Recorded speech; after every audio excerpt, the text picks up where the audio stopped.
Hello friends, welcome to 5 study YouTube channel. आज हम बात करने वाले हैं velocity and superposition of vector. तो आइए शुरू करते हैं। तो वेलोसिटी क्या होता है? Velocity in x direction is the function of time and velocity in y direction is also function of time.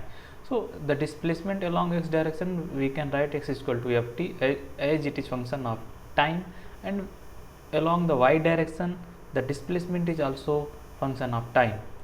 तो जो dx by dt हो जाएगा equal to v x along x direction and d y by d t क्या हो जाएगा? Velocity along y direction. तो अब एक क्वेश्चन देखते हैं इसी कॉन्सेप्ट के ऊपर. कोई बॉडी ए है, a body A moving with speed v1 along y is equal to 0 and body B moving with speed v2 along line x is equal to 0, then find the speed of body C along y is equal to x so that these body always collinear. तो यहाँ पे दिया है कि जो body ये है वो x डायरेक्शन में मूव कर रही है स्पीड v1 से, और जो बॉडी B है वो इस डायरेक्शन में y डायरेक्शन में मूव कर रही है. So the body C is also starting to move from the origin with speed v dash. We have assumed the speed is v dash. तो बताना है कि जब यहाँ से इधर जाएगी, यहाँ से इधर जाएगी, तो जब इस पॉइंट पे पहुँचेगी किस स्पीड से बॉडी सी चले कि ये तीनों एक साथ एक लाइन में आ जाए. तो आइए सॉल्व करते हैं. तो यहाँ पे आप इक्वेशन ऑफ लाइन लगा सकते हैं. जो स्ट्रेट लाइन का जो सिंपल इक्वेशन होता है x by a plus y by b equal to 1, तो उसी प्रकार along the x speed is v x, तो v x by b one plus b y by b two equal to 1. अब जब यहाँ से v डैश से start करता था, यहाँ पे जब पहुँचेगा इसके दो कंपोनेंट होंगे, एक v डैश कॉस 45, एक v डैश साइन 45. अब x और y वाले कंपोनेंट को यहाँ पे हम पुट कर देंगे, तो यहाँ पे पुट करेंगे तो v डैश क्या हो जाएगा? √2v1 upon v1 plus v2. तो इस प्रकार से हम सॉल्व कर सकते हैं. उसी प्रकार पुल्ली लॉ में क्या होता है? पुल्ली सिस्टम और रोप सिस्टम में हम यहाँ से किसी बॉडी को लटकाते हैं तो यह रस्सी ऊपर आती है, फिर और थोड़ा तेज से इसको और वेट बढ़ाते हैं तो थोड़ा इधर खींचते हैं, तो जितना वेट होता है उतना ये पुल्ली ऊपर जाती है, फिर ये नीचे जाती है. इस प्रकार वेलोसिटी का जो ब्लॉक का जो मूवमेंट होता है अलॉन्ग द वाई डायरेक्शन वो होता रहता है. तो इस प्रकार हम समझ सकते हैं. तो इस पुल्ली लॉ सिस्टम से या पुल्ली रोप सिस्टम से एक क्वेश्चन सॉल्व करते हैं. हमने रूफ में छत में दो जगह पे दो पुल्ली लटका दी और एक तीसरी पुल्ली लटका दी रोप से होते हुए कुछ इस अरेंजमेंट में, और यहाँ पे एक मास लटका दिया, यहाँ पे एक मास लटका दिया और यहाँ भी एक मास लटका दिया. अब हमने क्या किया, इस मास को जब हम लटकाया तो इसको स्पीड v से ये नीचे की तरफ आना शुरू कर देगी. अब जब ये v2 स्पीड से नीचे आ रहा है तो बताना है कि यह ब्लॉक, यह मास जो है ऊपर किस स्पीड से जाएगा. तो उसको हम सॉल्व करते हैं.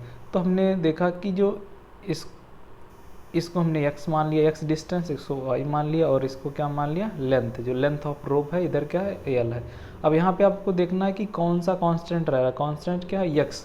क्योंकि जब इधर से हम v2 स्पीड नीचे रहेगी तो ये ब्लॉक क्या करेगा? ऊपर जाएगा. स्पीड हम मान लेते हैं v1 से, तो v1 से जाएगा, इसका मतलब इसी डायरेक्शन में ही जाएगा क्योंकि इधर भी ब्लॉक लटका हुआ है.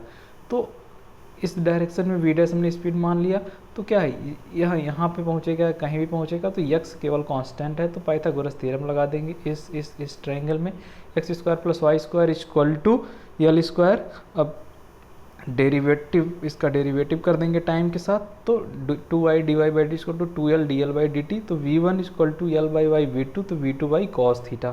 थीटा ए वाला एंगल है. तो अगर हमने इधर से स्पीड v2 है तो इधर ऊपर कितने स्पीड से जाएगा? v2 by cos theta. और इसको इस प्रकार से भी सॉल्व कर सकते हैं. अपना पहला इनिशियल में हम मान लेते हैं बॉडी यहाँ थी, जैसे v2 यहाँ एक मास लटकाया तो ऊपर चली गई, यहाँ पे आ गई. अब ऊपर जाएगी तो इसका जो कंपोनेंट है इधर वाला क्या है?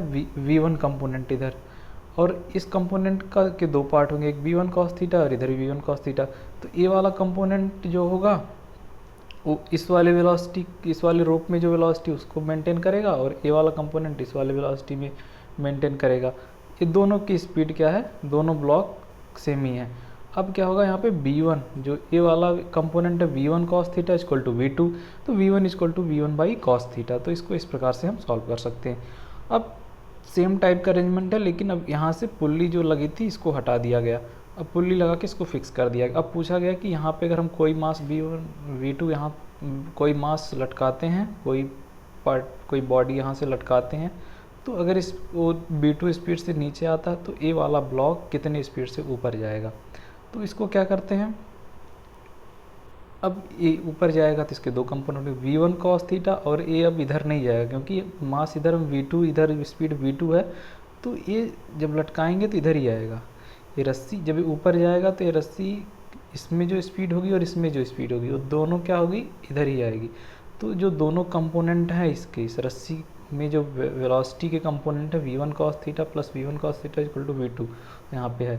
अब इसको इस एक्सप्रेशन को सॉल्व करेंगे तो थीटा की वैल्यू हमें मिल जाएगी, क्योंकि जो इसमें जो दिया गया है कि ब्लॉक v1 से ऊपर जा रहा है, तो अगर v1 ऊपर जा रहा है हमें थीटा फाइंड करना है, तो theta equal to cos inverse v2 by 2v1। तो इस प्रकार से सॉल्व कर सकते हैं।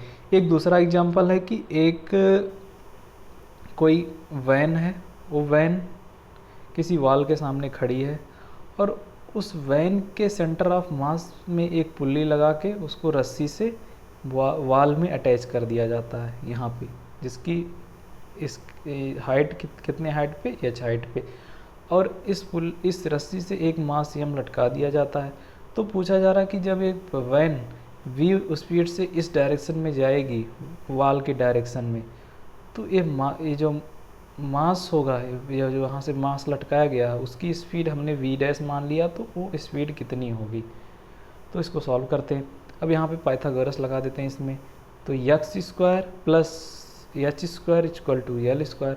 अब कांस्टेंट यहाँ पे क्या है, कांस्टेंट यहाँ पे h क्या है, जहाँ से हमने रस्सी को बांधा है ये वाली कांस्टेंट डिस्टेंस रह रही है, इसलिए इसका जब डेरिवेटिव टाइम के साथ करेंगे, या तो टाइम के साथ नहीं चेंज हो रहा है इसलिए इसका फर्स्ट डेरिवेटिव टाइम के साथ 0 हो जाएगा, और x का vx हो जाएगा, तो 2x vx plus 0 equal to 2l dl by dt। अब ये 2x v हो जाएगा, और ये dl बाई dt मतलब ये रस्सी जब जैसे जैसे वैन आगे जाएगी तो रस्सी कम होगी, इसका मतलब वो स्पीड ऑफ किसका हो जाएगा, इसकी। जितना रस्सी की स्पीड होगी वही तो स्पीड इस मास की होगी जो मास लटका गया है, तो मास की स्पीड क्या हो जाएगी, v dash equal to x y l into v. तो अभी हमें पता चल गया कि यह मास इंडिविजुअली नीचे v डैश स्पीड से आ रहा है इस एक्सप्रेशन से, और यह यहाँ पे मतलब वैन v स्पीड से इस डायरेक्शन में जा रही है। तो जो इसका रिजल्टेंट होगा, मतलब अगर हम इस पूरे ब्लॉक की बात करें कि इस एक हमें कितना स्पीड से जाता हुआ मिलेगा, क्योंकि ये इधर भी जा रहा है और रस्सी इधर आ रही है, तो इसका हम रिजल्टेंट निकालेंगे। तो इसका v डैश का रिजल्टेंट, v डैश और v का रिजल्टेंट कैसे निकालते हैं, v dash square plus v square whole to the power root लगा देंगे, तो इसकी स्पीड कितनी मिल जाएगी, velocity of block v under root 33/17। अब हम बात करते हैं कि एक जो लैम्प पोस्ट है, लैम्प यहाँ पे एक लगा हुआ है, एक जो इस लैम्प को हमने जला दिया, इसकी हाइट कितने हाइट पे लगा हुआ है, h हाइट पे, और यहाँ पे एक आदमी खड़ा है उसकी हाइट स्मॉल h है। तो इसके उजाला जाके इस पे पड़ेगा तो इसकी छाया बनेगी यहाँ पे, इसकी जो शैडो यहाँ पे बनेगी। अब ये तो कांस्टेंट है, यहाँ से लाइट पड़ रही है। अब ये आदमी v स्पीड से जाना शुरू किया, तो पूछ रहा है कि किसी भी टाइम जो इसकी शैडो होगी वो कितनी स्पीड से इधर जाएगी, क्योंकि ये आदमी इधर जाएगा तो शैडो भी इधर जाएगी, यहाँ होगा तो इसकी शैडो कहीं और होगी, तो अलग अलग स्पीड की अलग अलग शैडो बनेगी। अब इसको सॉल्व करते हैं। इसमें क्या करते हैं कि यह जो है ट्रायंगल, इस ट्रायंगल को कंसीडर करते हैं और इस ट्रायंगल को कंसीडर करते हैं। यहाँ से इसकी डिस्टेंस x मान लेते हैं और यहाँ से शैडो की डिस्टेंस y मान लेते हैं। तो अब इस ट्रायंगल को देखते हैं, तो h divide by this side by this side, ये हमने लिख दिया h upon y minus this side by this side h by, ये कैसे लिया, क्योंकि यहाँ पे जो एंगल tan थीटा होगा वो tan थीटा क्या होगा, h by y minus x इस ट्रायंगल के लिए, और tan थीटा बड़े वाले एंगल के लिए कितना हो जाएगा, h बाई वाई। अब हमें एक्सप्रेशन मिल गया। अब हम फर्स्ट डेरिवेटिव निकाल लेंगे टाइम के साथ, क्योंकि हमें वेलोसिटी निकालना है शैडो की। तो dy by d t equal to d x by d t 1 minus h by h। अब एक स्पीड ऑफ शैडो है, आदमी की स्पीड है 1 माइनस एच बाई एच।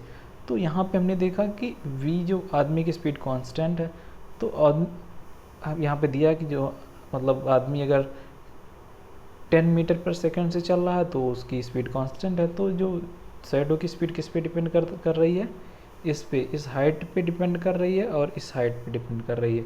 और ये भी कांस्टेंट है, तो आदमी की अगर हाइट, आदमी बड़ा होगा तो उसकी शैडो इसकी स्पीड कुछ और होगी। और दो आदमी है, एक आदमी की हाइट 6 फीट है, एक आदमी की हाइट 5 फीट है, दोनों की जो शैडो की स्पीड होगी अलग अलग होगी, क्योंकि यहाँ पे शैडो की स्पीड फंक्शन ऑफ एच है। अब बात करते हैं superposition of vector. Superposition of vector क्या होता है, इसको एडिशन ऑफ वेक्टर भी बोलते हैं। कोई भी दो वेक्टर है, उनके बीच का एंगल थीटा है, तो उनको एक रिजल्टेंट के रूप में हम लिख सकते हैं। तो जो रिजल्टेंट होता है वो मान लीजिए कोई वेक्टर ए और बी है, उनका रिजल्टेंट आर है। तो रिजल्टेंट ए से अगर फाई एंगल बना रहा है तो जो tan phi equal to v sine theta अपन a plus b cos theta होगा। अब इसको समझते हैं कैसे आता है। यहाँ पे ए है और यहाँ पे बी, इसका रिजल्टेंट हमने देखा आर है, r equal to a plus b. तो आर का जो मैग्नीट्यूड होगा, r vector equal to a plus b, दोनों साइड का मैग्नीट्यूड लेंगे तो क्या मिल जाएगा, इसका ओ टी का स्क्वायर प्लस टी एस का स्क्वायर पूरे का रूट लेंगे। तो जो आर वेक्टर का मैग्नीट्यूड हो जाएगा in terms of a and b vector, root over a square plus b square plus 2ab cos theta. अब अगर दो वेक्टर का जो समेशन होता है और दो वेक्टर का जो सब्सट्रैक्शन होता है,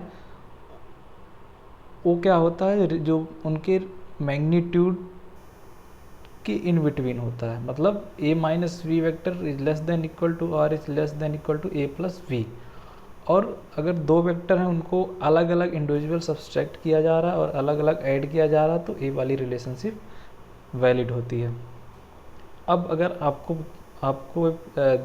कोई पूछा कि जो रिजल्टेंट वेक्टर है वो कब मैक्सिमम कब मिनिमम होगा, तो जब थीटा की वैल्यू 0 होगी तो आर मैक्सिमम होगा, और जब थीटा की वैल्यू 180 होगी तो आर मिनिमम होगा। इस रिलेशनशिप में आपको रख के निकाल लेना। अब बात करते हैं कि अगर किसी भी बॉडी पे कोई 3 फोर्स लग रहे हैं, तो आप कैसे पता लगाएंगे कि वो तीनों फोर्स एग्जिस्ट करते हैं कि नहीं करते हैं, वो जो कॉम्बिनेशन है वो पॉसिबल है कि नहीं है। तो आपको दो फोर्स को ऐड करना है, किसी भी दो स्मॉल फोर्स को जब आप ऐड करेंगे और उनका सम अगर थर्ड वाले से अधिक है तो इसका मतलब वो संभव है। लेकिन अगर कम आता है, जैसे बी वाले केस में 2 न्यूटन और 3 न्यूटन ऐड करेंगे 5 न्यूटन आएगा, जो कि 7 से छोटा, इसका मतलब एक कॉम्बिनेशन पॉसिबल नहीं है।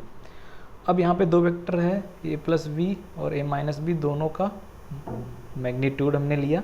तो पूछा रहा है ए और बी का एंगल कितना होगा। तो जैसे रिजल्टेंट वाले से इसका मैग्नीट्यूड जब मॉड ए प्लस बी का वेक्टर का क्या होगा, root over a square plus b square plus 2ab cos theta, और ए माइनस बी है तो इसका ऐसे हो जाएगा। अब दोनों का स्क्वायर करके थीटा इक्वल टू 90 हमें मिल जाएगा। इसी प्रकार एक वेक्टर ए है, उसके दो कंपोनेंट हैं ए1 और ए2। तो बोल रहा है कि mod delta a equal to delta mod a, मतलब एक बार हमने मॉड लिया ए1 माइनस ए2 का मॉड लेंगे और अलग अलग मॉड को इक्वल ये रिलेशनशिप दे दी गई।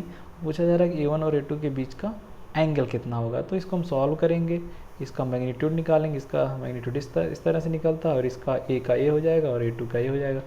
अब दोनों को सॉल्व करेंगे, थीटा की वैल्यू 0 हो जाएगी।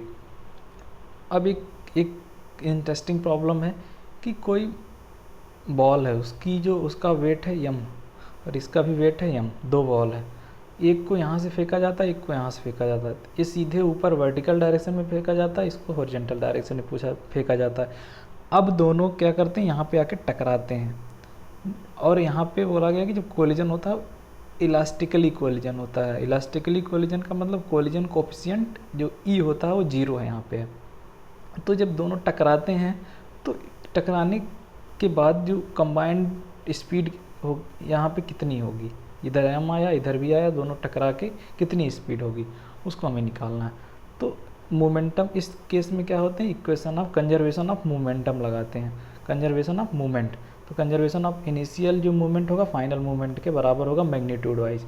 तो इनिशियल मोमेंट क्या होगा यहाँ पे पी क्योंकि बॉडी m है, स्पीड v है, इधर भी बॉडी m है, स्पीड v है, तो root over p square plus 2p² cos 90 equal to, अब बॉडी जब यहाँ पे टकराएगी तो 2m हो जाएगा। अब हमने मान लिया स्पीड v डैश है यहाँ पे, तो v dash 2m v dash, तो इसको सॉल्व करेंगे तो p√2 और p क्या होता है, मोमेंट क्या होता है, m into v, mass into velocity, mv√2 equal to 2m v dash, तो v इक्वल टू क्या, रूट ओवर v डैश, तो v डैश क्या है, v/√2, मतलब दोनों सेम वेलोसिटी और सेम मास की जो बॉडी यहाँ पे टकराएंगे, इलास्टिकली कोलिजन होगा, तो उनकी स्पीड जो होगी अलग, जो इंडिविजुअल स्पीड है उससे कम हो जाएगी। कितनी हो जाएगी, v/√2।